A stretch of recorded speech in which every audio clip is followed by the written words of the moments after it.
pagdiskarte. Maoy usa sa mga sanggap aron kita magbalambuon ug mamalampuson sa kinabuhi. Usa sa mga nagdiskarte mo ang grade 12 student nga si Carlvin Pugoy kinsa taga lungsod sa Cordova. Nisudog ng kalain-laing trabaho si Carlvin sa tingwa nga makapalit siya og laptop. Ug sa pila ka buwan niyang pagtigom siya sweldo, iya gyud napalit ang iyang gipangandoy nga laptop aron nga magamit siyang pagtungha. Si Carlvin di lang ordinaryo nga tinunan, apan usa siya ka student leader sa pipila ka mga organisasyon ug usa ka school achiever. Karong buntaga, makatuon kita ug ma-inspire sa iyang diskarte story dinhi lang sa GMA Regional TV Live. Spotlight rong buntaga mga kapuso, estudyante nga napuno gyud sa diskarte aron lang nga makapalit sa iyang gitinguha nga gadget nga importante kaayo sa iyang pag-eskwela. Makauban nato gikan sa Cordova, Carlvin Bentazal Pugoy.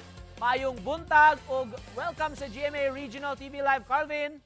Hello sir, mayong buntag sa kaninyo ug sa mga viewers na to karong adlaw. Kumusta man ang kinabuhi isip estudyante o kumusta ang dagan sa pag-eskwela? Sama sad sa uban tinon-an nasa mga challenges ang mga kalisdanan nga giatubang apan bisan pa man ani padayon lang gihapon kita sa pagpaningkamot bisan tuod layo pa ang dalan. Usa po day ako ka consistent honor student sa among school. For now, nakoy mga businesses o nagpadayon ako sa mga part-time jobs para sad na ako income bisan nag-eskwela ako. Og nasad ako yung mga organizations nga giapilan sama sa Sid4Com ug uban pa.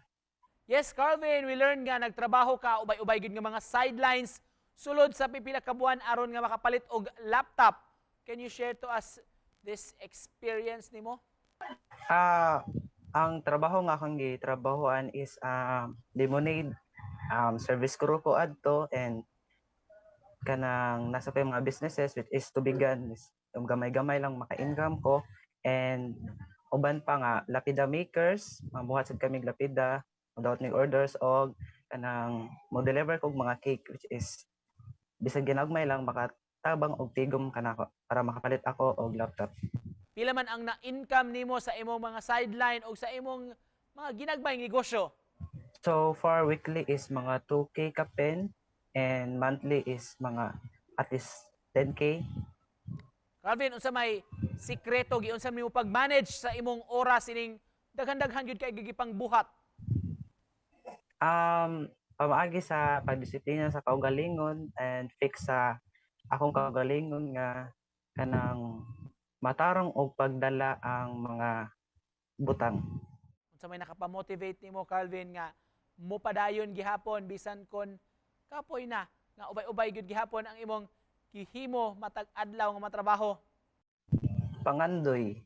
Kini ang silbi nga akong haliging nganong napadayon ako og trabaho kay kabaw ko nga kining tanan akong kahago o kakugi masuklian ra kini pohon. Taas akong pangandoy sa kinabuhi ug para sa akong pamilya maong dili gyud ako mohonong og kabot sa akong mga pangandoy. Carlvin, unsa may istorya sa inyong pamilya si trabaho sa imong mama ug papa og bugtong baka nga anak?